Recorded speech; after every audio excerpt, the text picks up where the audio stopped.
Hello again, and welcome to Different Beat. I'm Tim. And I'm Elizabeth. And today we're going to be talking to you about our thoughts so far on what is a game I am so hyped for, which is Final Fantasy 15. Now, after the demo came out with Type 0, which of course we both got, because as long-standing fans of the Final Fantasy series, which we both are, and I think we've pretty much been chomping at the bit for 15 ever since we first saw it teased at E3 2013. Well, technically, I've been chopping at the bits for it since it was revealed in 2006 as Versus 13. Back then, it was a part of the Fabula Nova Crystallis. In fact, it still likely is, and the new director, Tabata, has said as much, that it will be a part of the Fabula Nova Crystallis. But back then, it was known as Final Fantasy Versus 13, and it was directed by none other than Tetsuya Nomura, who is the artist that created such characters as Cloud Strife, Squall Leonhardt. He did the Elvan from Final Fantasy XI, and he is also the director and creative director of the Kingdom Hearts franchise. To me, Nomura, and this is something that has to be said, we will go into it, because this painted my feelings on the 15 demo, and it needs to be said. Nomura is the most respected member at Square Enix, for me personally. I love his vision, I love his work. The fact that he does listen to his fan base, I mean, you can see it in his Kingdom Hearts books that he puts out. You can see it in how he talked about Versus 13 for many years, when he would reference Final Fantasy 12, and how he wanted to incorporate elements of that, despite the nonsense with Toriyama and the 13 franchise. So, Nomura has always had a lot of respect for me, and I won't lie, having him removed from the project, it put a damper somewhat on my anticipation for 15, because this was supposed to be his magnum opus. This was the Final Fantasy game he truly wanted to create. That had me excited. Like I said, Nomura was and is the thing I value most at Square Enix. However, now that I've got my hands on Final Fantasy 15, I think a lot of people that want to try and distance 15 from Nomura, I think it's kind of a fool's errand. There are still many aspects from Versus 13, and like so many elements are incorporated. The character designs are most certainly Nomura. All that said, as a preamble, Final Fantasy 15 left me very, very satisfied. There's several issues I take with 15, but I have not been this excited for a Final Fantasy game since they revealed Final Fantasy 12. I'm not the hugest fan of 12. I love 12. In fact, I am one of the rare breed, seemingly, that hates Final Fantasy 6 and Final Fantasy 9. Fanboys will have to forgive me. I don't like them. I think it's not very good. Final Fantasy 9's gameplay systems are broken. And I love Final Fantasy 8. I love Final Fantasy 7. Final Fantasy 5 is the best Final Fantasy to me as far as overall structure. I even love stuff like 13 and 12. So I have a good mix in there. But even 13, 14, 12, there was I wasn't able to really get that fangirl vigor going like I did when 10 was about to release, and then playing 10 for the first time. There was a real specialness, a real uniqueness to it. I agree with 15 has captured that, and it's made me hype as a fangirl for the first time in over a decade for Final Fantasy. Like, I wanted to be hyped for 13, I wanted to be hyped for 14, but there was always something holding me back. Even with the flaws and issues I take with 15, I'm there, and I will be there day one, and I'm very excited to see where Tabata and the team takes it. Yeah, and I'm right there with you. I mean, I was super hyped when I first saw Final Fantasy 15 as a PS4 game, and I thought immediately, this looks incredible, and I want to play this Final Fantasy game. I mean, especially when you saw the scope and you saw the combat and you saw how awesome the enemies looked, and you saw like how awesome the summons looked, like because in the initial video that we saw for it, you saw Leviathan out there, and he was massive, and he looked awesome. And I have not been as excited for a Final Fantasy game since Final Fantasy X, and I've liked Final Fantasy since then, but 10 was really the last Final Fantasy for me that like I was really chomping at the bit for before it came out. I was there like as soon as I could after it did come out, and I played it and I loved it. I gotta say, after playing the demo for 15, I'm not disappointed. I really, really like what they've done with the combat. It's very unique and fresh. It really feels different. It doesn't feel like a clone of anything else. I mean, it's kept sort of like the real-time combat thing going on that like the most recent Final Fantasies have had, but it also moves away from like the paradigm system that 13 had, which isn't a bad system. The paradigm system works great, and it's very functional for what it is. But I sort of like that they gave you more direct control, but at the same time give you less control, because you don't get any say in what your other characters do. You're only controlling your guy. You gotta wonder if there's gonna be a gambit system in place for the final release. Yeah, I wonder if there is, because I mean, it really kind of makes you wonder, especially with enemies that have like status effects and things you have to counter, like how they're going to give you the ability to fight back effectively against stuff like that. And I mean, in the demo, I don't think we've seen the whole depth of where the combat's going to be, but the little taste we got, I really like. I think it's really fresh and awesome. I like the idea that you can equip several different weapons simultaneously that are used for different kinds of attacks. I think is really cool. The behemoth, wow, really cool. I gotta say, in the demo you get to see a behemoth, and behemoth are like classic Final Fantasy monsters, like Malboros, you know. They're one of those monsters, like, when you think of a Final Fantasy game, name something like the most common monsters. You're gonna be like, oh, Toneberries, Cactuars, Behemoth, Malboro, you know, those really famous ones. And so I've always loved the behemoths, and so, when the demo starts, and I mean, even when you saw the gameplay footage from before, you saw that they were these massive gargantuan things, and they're super intimidating, and they look so good.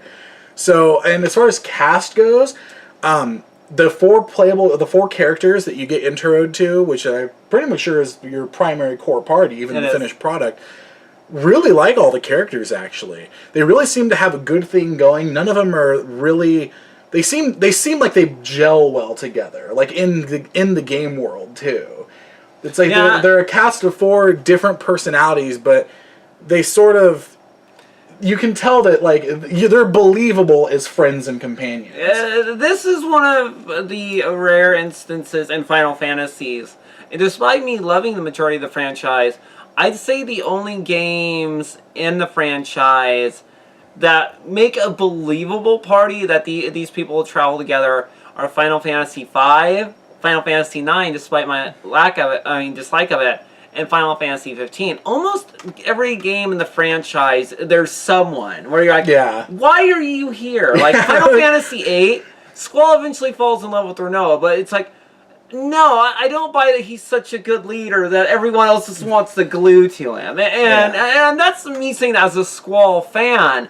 And then there's like the 13 party who, I mean, Fang, you know, she's attached to Vanille, and, you know, Snow and Sarah, I mean, are a thing. So I guess you can kind of gel Lightning in there. But at the same time, this party doesn't make any sense why they're together. I mean, you can, you could say that there's a story element there, but like, there is in Thrall Lassie, but but my point is, these people as beings, I don't buy that they're traveling the world together and not trying to slit each other's throats while they're sleeping. Exactly. It's like, they're not companions. Zidane had that with everyone outside of maybe Steiner.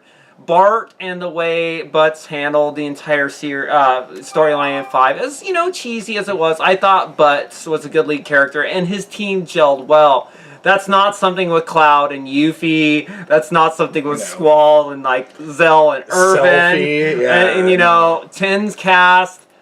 It kind of made sense why they were together, but still, I can't say that. See, 10 had an advantage, though, because 10 was a highly narrative game. So it got to tell you...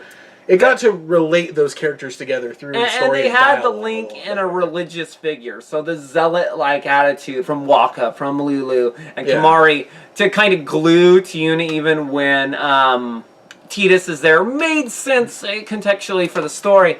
But again, it's not like there's a real glue, a real sense of companionship that Zidane has with his party, that Bartz has with his party, and I really do feel that 15 has finally recaptured that, and this is a party of people that would go globetrotting. That would try to save the world together and not want to kill each other. Yeah, they gel really well, and they play off each other really good.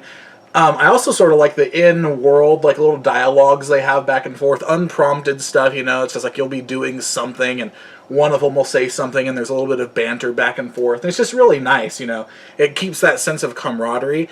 And what's really cool about this Final Fantasy 2 is like the system where like when you rest, and you have to like rest in order to level up. And it's like your characters, you see them together, chilling around a bonfire, they're sharing a meal together, like the music is there, and it really just furthers that whole sense of like, these guys are pals, they enjoy spending time together and doing this stuff together, and that they, it's really cool. It's a really neat feature. One thing that I really got to say is different about this Final Fantasy world that I've never seen in any of the Final Fantasy I've played anyway, is that it is very, very close to, like, real world. Like, all the supporting characters and everyone, they drive cars that look like normal cars. They wear, like, t-shirts and jeans and, like... Well, we knew that was going to happen because one of the first things that Nomura said about the game, and even in the reveal trailer for Versus 13, I mean, it says flat out it was a fantasy based on reality. And he did say he wanted to bring in more, not real elements, but more realistic elements. So we would see stuff that was like, hey, yeah, that could exist, or this could exist.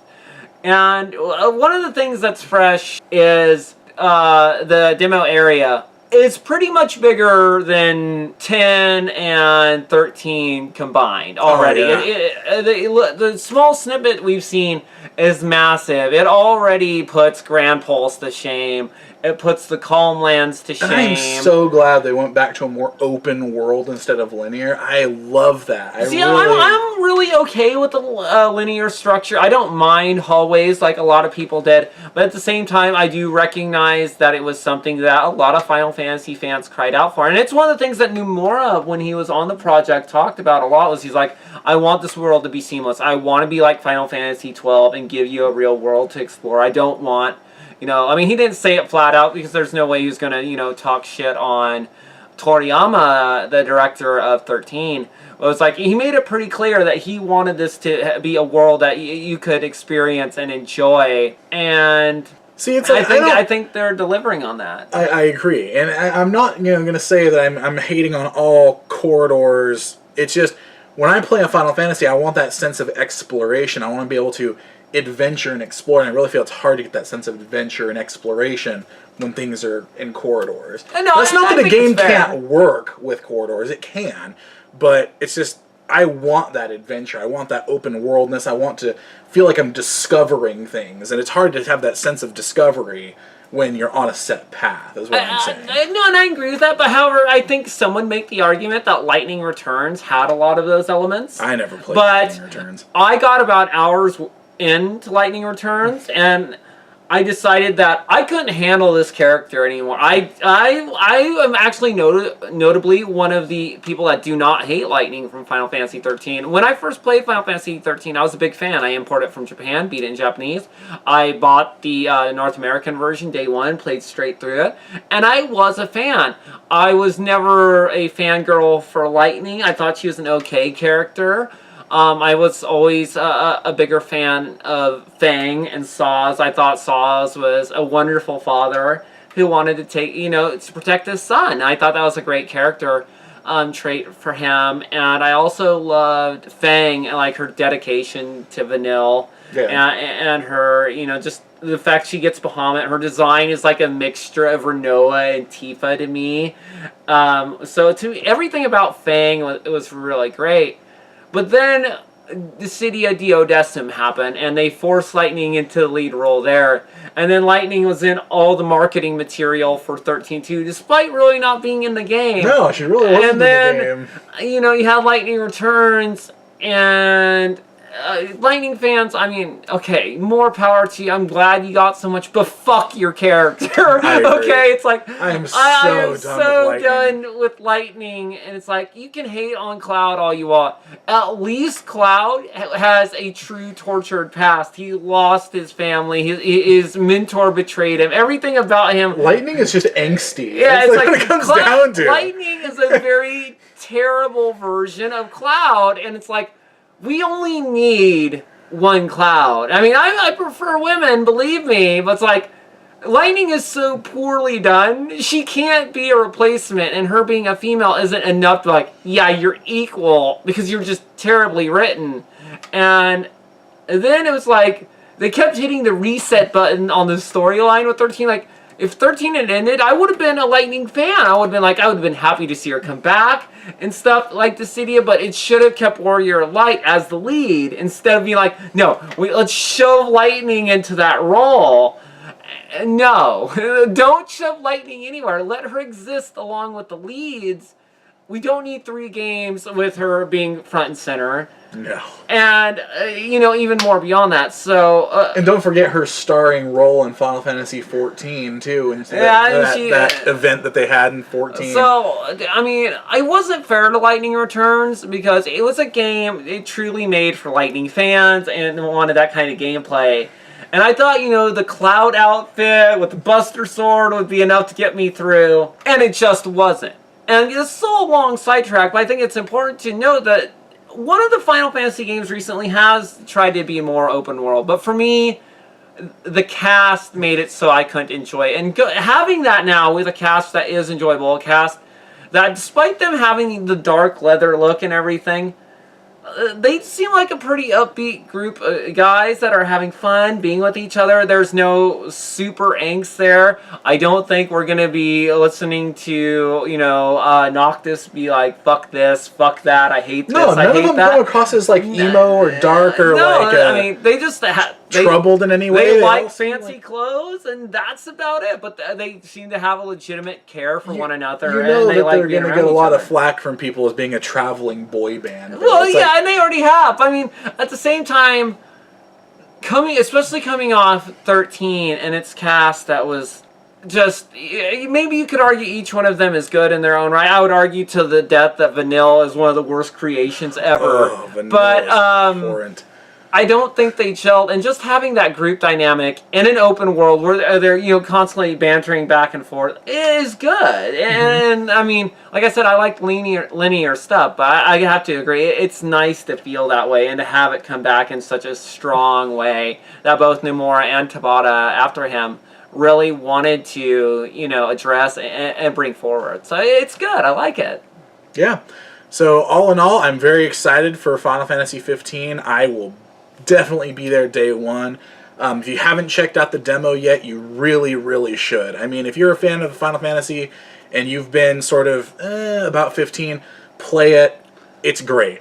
All it's done is elevate my hype for a game I was already hyped for. I'm really looking forward to it. You're going to want to do it soon, though, because the Final Fantasy 15 demo is only in first print copies of Type 0. And afterwards, according to Square PR, they're not going to be offering the demo up for free for download later on. So if you do want to get it, go for Type 0. We will be covering Type 0 more in depth. Granted, that probably should have been this video. But because... neither of us are finished with it yet. Yeah, and other minor reasons, we aren't quite able to cover it yet.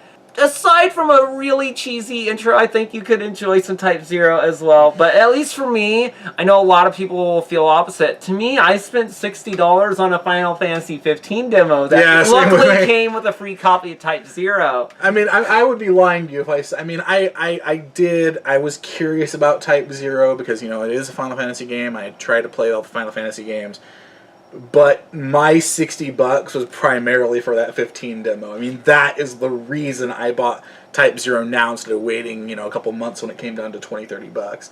So, but I regret nothing. I am very, very pleased with what I've experienced so far. Before we close out the video, there are two things I want to address as flaws. Generally, I'm the more negative one out of the two of us. And there are two flaws I think are pretty heavy in 15 so far. And that is, enemy HP seems excessively high. It does seem excessively high. You're absolutely right. Noctis has some big attacks, and you will hit them several times, especially when you're coming out of Final Fantasy 12, you're coming from Final Fantasy 7 or 8, where you can be really strong. And, they got some strong enemies there. You come up against a Malbro in Final Fantasy 8. If you don't got Confused Junction, you shit your pants because you're scared. Oh, yeah. Because Malbros in that game are dangerous. And the same thing with 12 and some of the hunts. But at the same time, none of them I ever felt the battles drag on too much and become unenjoyable.